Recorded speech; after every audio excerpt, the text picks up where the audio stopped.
you can use AI to generate synthetic data that has the same distribution as actual data.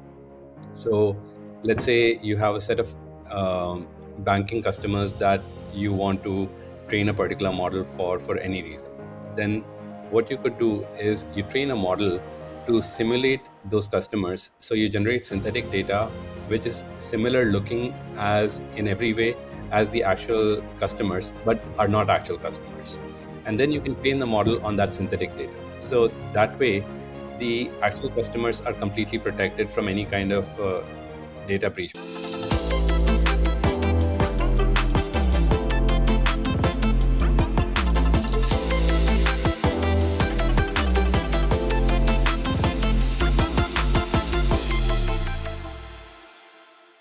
Mobile App Daily interview series. And today we have with us Farhat Habib, who is a senior director at Ikigai, a leading company in the tech sector.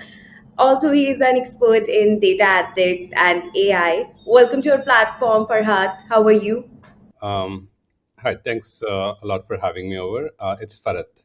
So yeah, it's great being here. How are you? So, Farhat, before we move towards the technical stuff, tell our viewers a little bit about your role in the organization and what are the key responsibilities you are taking care of. Okay, so as a director of machine learning and AI are one of my key responsibilities. What I work on is what Ikigai works on is enabling AI for everyone. So people who may not know how to code, people who would like to use or are would be interested in using artificial intelligence in their workflows, but may not necessarily have coding skills or things like that. So, because we enable AI for everyone, on the back end, we have to do uh, more AI to be or understand the requirements better so that we can enable these kind of workflows. So, I work on developing machine learning solutions that, uh, say, retailers or other kinds of companies can use in their workflows. So I enable that.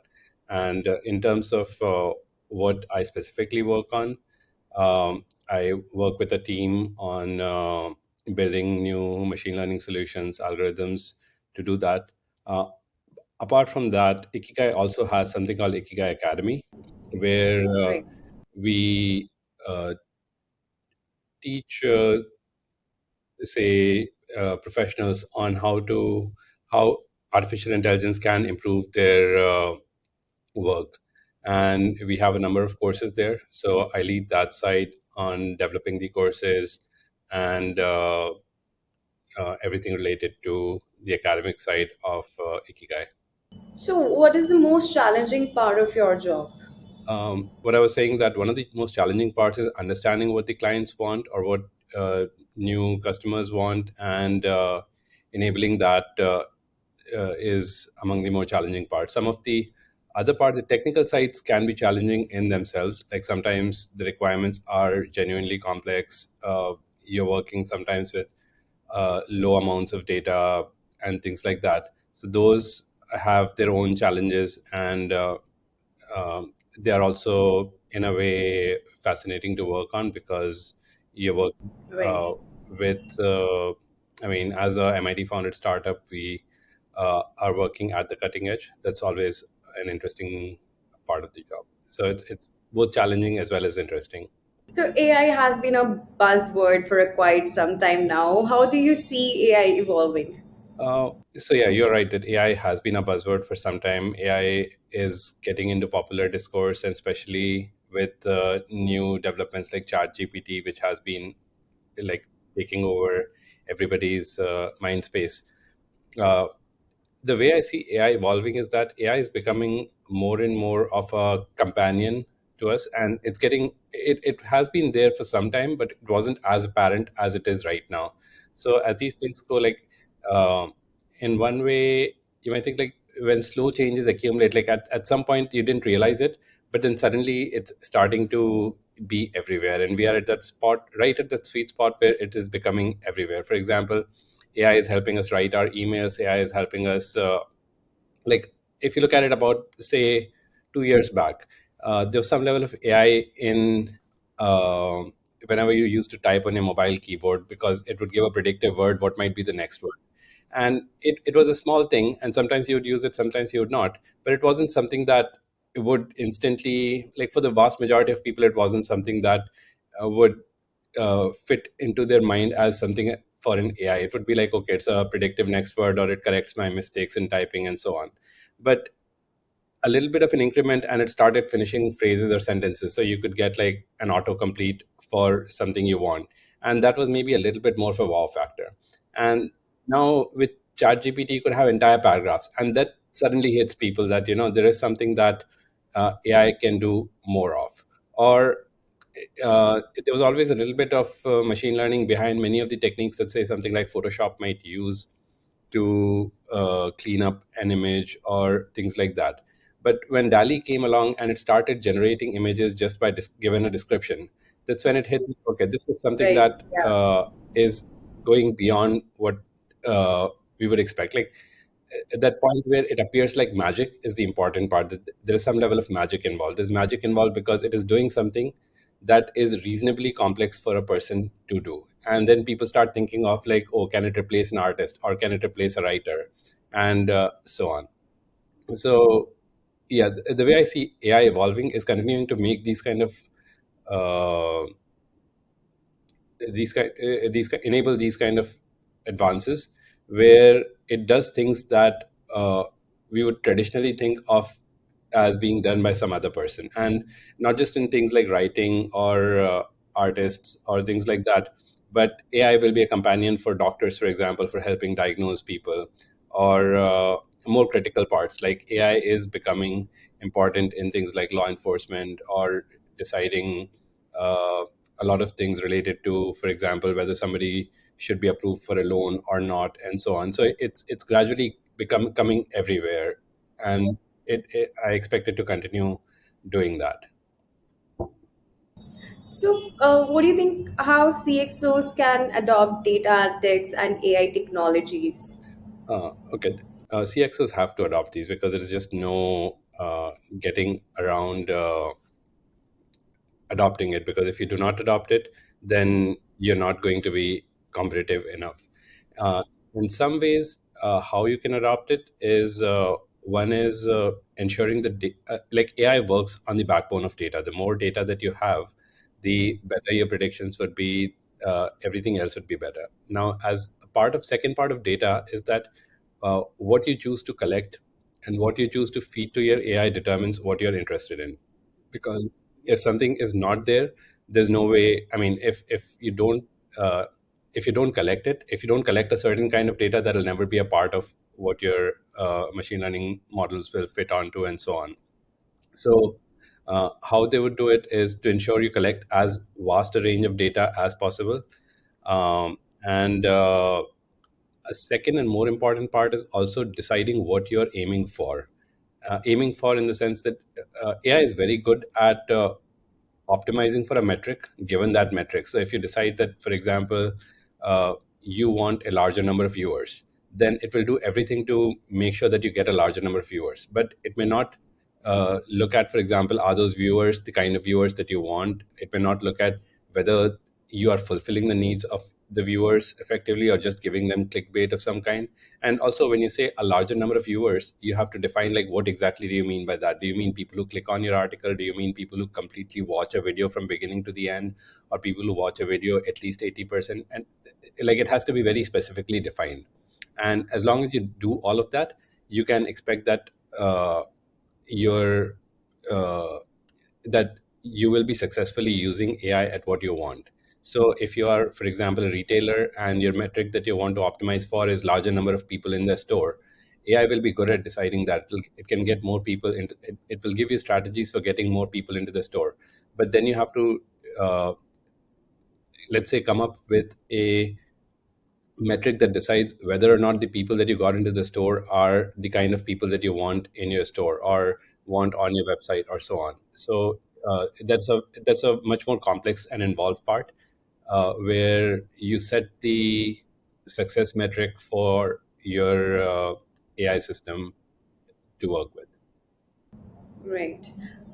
As we know, like for any business, customer experience is very crucial. So how can data analytics and AI contribute to improve the customer experience, Okay. Uh, especially for startups? uh, yeah, customer experience is something that AI does come in very helpful in. So, for example, to give an example, let's say you have companies like say Netflix, which decide to, or even more something that everybody uses, or a large number of people use, something like YouTube. Now, how you can improve the experience with AI is you look at what, at the very core of it is basically you look at what people do and try and make sure that people are happy. Now, that's a very vague word to use, happy, but you decide what makes a person happy. So you can say that if a person spends a large amount of time on my site, that indicates that they're happy about it. So you make an overarching goal that I will go for anything that maximizes the amount of time that people spend on my app or on my site. And AI can very well work with that. That's not necessary. I mean, you might say that everything flows downstream from that one metric. Like the longer the time somebody is on your website, the more the opportunities for you to show them content, the more the opportunities for you to show them ads or things like that. So the way AI might help in improving user experience is in two major ways. One is that AI excels at finding uh, rare things that people might like. So, given that you have, let's say, in the olden days before AI came along, you would have experts or critics who would watch a movie or who would watch something and recommend it to people and so on. But with AI, you don't have to depend on that small layer of people, because those people could maybe watch like 10 movies, 15 movies, even if they're really dedicated to watching movies, not more than say a few tens of movies per week. But at this point in time, we literally have thousands of hours of video uploaded every second around the world. So there's no way anybody or even a large group of people could watch all of them. So what AI can do is look at what people are organically watching and build off of that. And this works for any kind of content. I gave an example of video, but it could be for short stories, it could be for uh, audio, and there are entire companies, as we know, for example, um, let's say anything from Star Movies or Netflix or uh, a number of music websites and so on. So what they would do is look at what people are watching or listening to, and understand when you give them. I mean, every time you're watching a YouTube video or something like that, there's a small experiment running in the background, and occasionally you would see a video that you may or may not be sure you would like, but it helps the system understand that okay, this is something that, let's say if you watched it for a few seconds and turned it off or went ahead, it would mark that this is a negative feedback, that is you did not like it. Or if you watched it to the end or maybe watched it twice or shared it with someone, that would be like a strong positive, like okay, show more content like this. And when you have a user base of millions, these small interactions add up, and that's why you get these magical moments like okay, I was just thinking about it, how did the system know to show me exactly this video? And it's not something like, it is not listening to your microphone or something like that. It's just that given what you have done in the past, given what other people similar to you and who live around you have watched in the past and so on, it came up with a recommendation that was just perfect for you at that moment in time. Or would you like to mention some of the cutting edge applications of AI and data analytics in various industries? So some of the cutting edge ones right now, there's a bunch of ones. Like one is large language models in general. So something that we touched about previously, things like Chat GPT is something that is touching a lot of people's lives, and people are very curious about it. It is one of the applications that went from 0 to 100 million users in pretty much the fastest time ever for anything. um, in terms of beyond that, one thing that is happening is a lot of people are now considering fine tuning large language models for their own company's needs. So a generic large language model can answer generic questions, but let's say you are a large firm and you have a corpus of documents that is internal to your company, and you would like to use it for, let's say, answering people's questions or training your own employees and so on. So can you fine tune the large language model to find answers from your company's corpus of documents rather than from the World Wide Web. So that is called fine tuning, and that is something that is being done by a number of firms. Second thing that is becoming important is explainable AI, which is that as AI is being used more and more, a number of people are concerned that the decisions that it makes are something that is inscrutable. We don't know why something was done the way that is. And in many cases, it may not particularly matter, like whether you're shown an ad for one movie or the other makes not a major difference to your life. But there are other cases where these decisions can have a major impact, like whether somebody's approved for a loan or denied for a loan can change a person's life. Or even more importantly, AI is sometimes used for deciding things like what length of time to put somebody in prison for when they've committed a crime, or uh, even in more severe cases, like where it's used for things like defense and so on. So there, people would like to understand why a particular decision was made. Can we make so the idea is, can we make AI explain itself? Can we get behind the decisions and make sure that the decisions do not take into account any information that should not be taken into account? Like if an ad for a job is being sent out, uh, does the AI take into consideration something like the gender of the individual? And you don't want that to happen. So, or a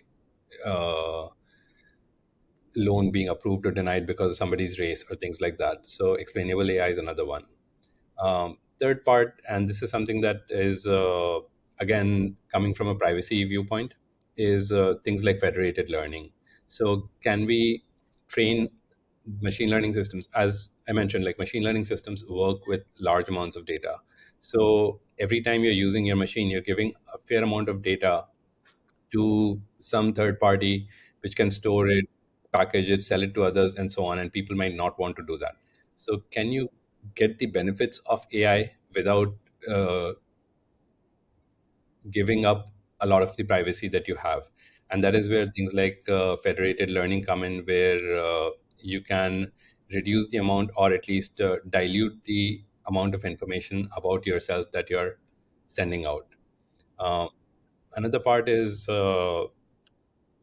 and these are other parts of it. One is making AI more efficient. For example, uh, it is known that just training a model like ChatGPT takes up massive amounts of power, resources, and so on.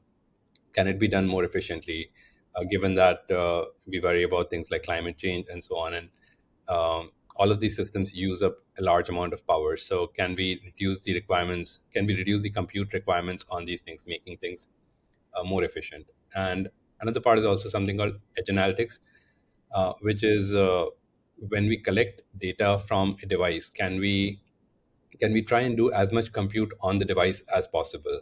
So again, reducing the two ways. One is reducing the amount of data that gets sent to some centralized service for storage or so on.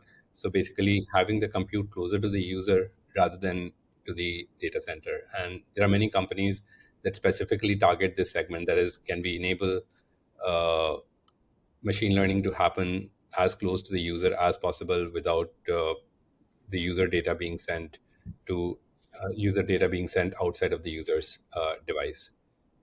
So yeah, some of these considerations are major ones. Major new developments are important ones at this point in time. Right. As you were talking about the data privacy and security, so what role does data privacy and security play in the adoption of data analytics and AI, and what measures should be taken to protect sensitive information? Um, so depending on what kind of information you're collecting, uh, you have to take. I mean, every company has to take its own stance on privacy and security. Yes, definitely. One part that it is helpful in is firstly, like it's tempting to collect as much data as possible for as long a period of time, but there are multiple things that come into the picture. One is that as data becomes outdated or like older, it may or may not be as relevant to your models. So AI could be useful in deciding how much, for what length of time you want to store the data, and at what point would storing it further may not be useful for improving your predictions. there are other things besides just the modeling or AI part on this, uh, which is that sometimes there might be like legal considerations on how long you have to store a particular point of data for and things like that. There might also be legal considerations on how when you have to delete and so on. Another part that a company could do to make sure that this risk is minimized of any kind of data leakage or data breach and so on is simply one is not collect the data, and if you do collect the data, there are a number of anonymization techniques that you can use, like for example hashing sensitive data or removing any kind of personally identifiable information or PII from the data set. You can still work with a large amount of data and be effective with your AI, even if you remove highly sensitive data.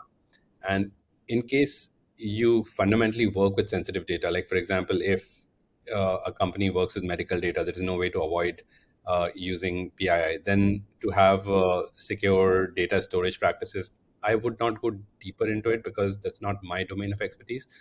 But I would say, as much as possible, limiting information access to people who really need it. And when you feed the data into the machine learning model itself, to make sure that the PII data part is as little as possible, so that you don't inadvertently leak data.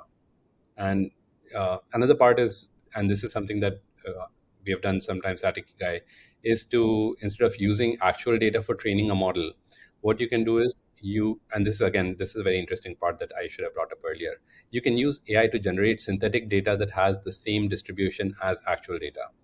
So let's say you have a set of banking customers that you want to train a particular model for any reason. Then what you could do is you train a model to simulate those customers. So you generate synthetic data which is similar looking as in every way as the actual customers, but are not actual customers.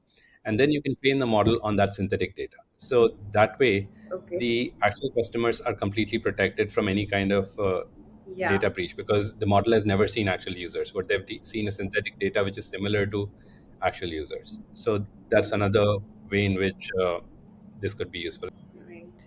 So, how do you see the future of data analytics and AI evolving, and what implication does it have for CXOs and tech enthusiasts? Uh, so the way it is evolving, as I said, I expect it to continue becoming more and more commonplace. To be at a place where we don't notice it, like it becomes a part of our daily life, and it's already kind of there in many ways. But to continue doing that, uh, right now, for example, and these are just some futuristic thoughts. Like for example, uh, we might ask when we ask Netflix to recommend us a movie, or when you go on YouTube and it shows you a particular video to see, and you find that okay, this is good. It's possible. It's very likely that in some point we'll get to the point where it will generate a video on the fly that just matches what we would like to see. So it would be something that is completely personalized for you. No one else has seen it before, and maybe no one else will see it after. But it is something that could happen.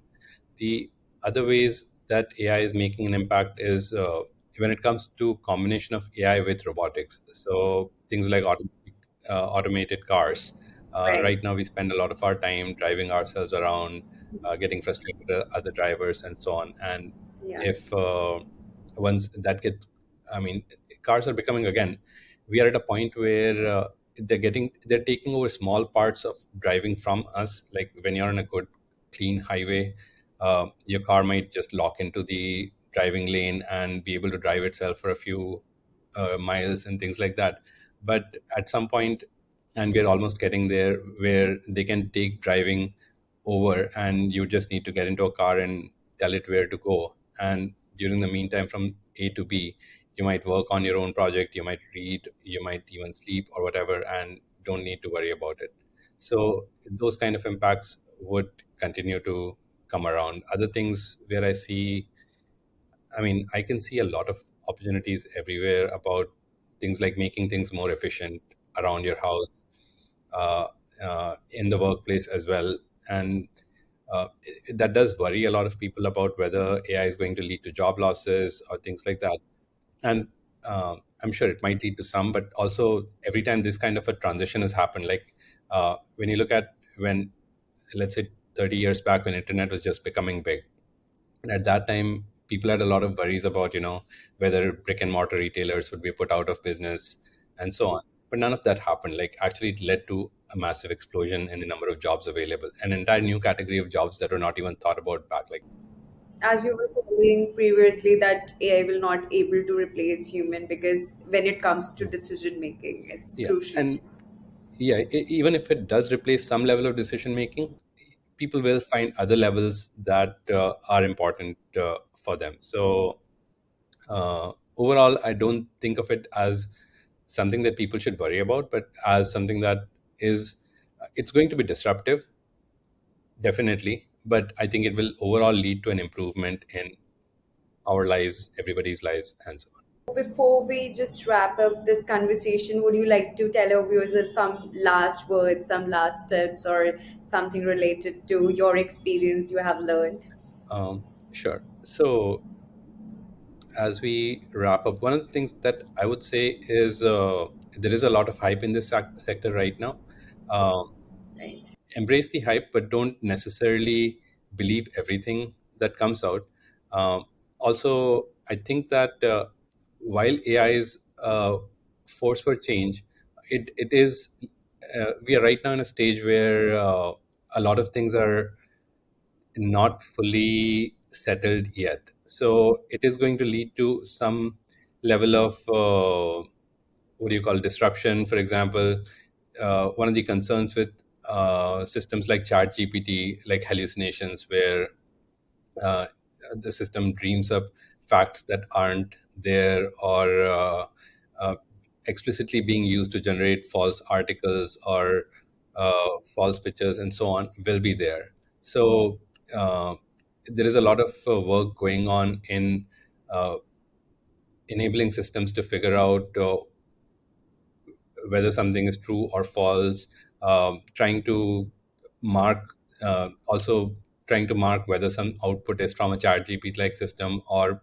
written by a human, and things like that. So uh, be aware of all of what is going on. And particularly, there is a lot of I would say a lot of things that still need to be done here in this industry. For example, there's a lot of work on how to learn from small data sets, and things like that. So, for example, uh, when we look at when you're training a computer vision system, you literally need to give it tens of thousands of examples before it learns a particular image and classifies it. Whereas when a human baby looks at it, you can show it one example of a cat and it's able to figure out what a cat is. So, can we get to a point where a system can learn from small amounts of data and so on? So, yeah, I think there is a lot of interesting things still remaining to be done. And it's a exciting and fun place to be. Yeah. Thank you so much for joining us and share your insights with us. You had shared about data analytics, AI, your experience that might be helpful for the those viewers who are watching this show. Thank you so much. I hope this will be helpful for them. Thank you, Panisha. It's been great being here, and it was wonderful talking with you. Same here. Thank you. Thank you very much.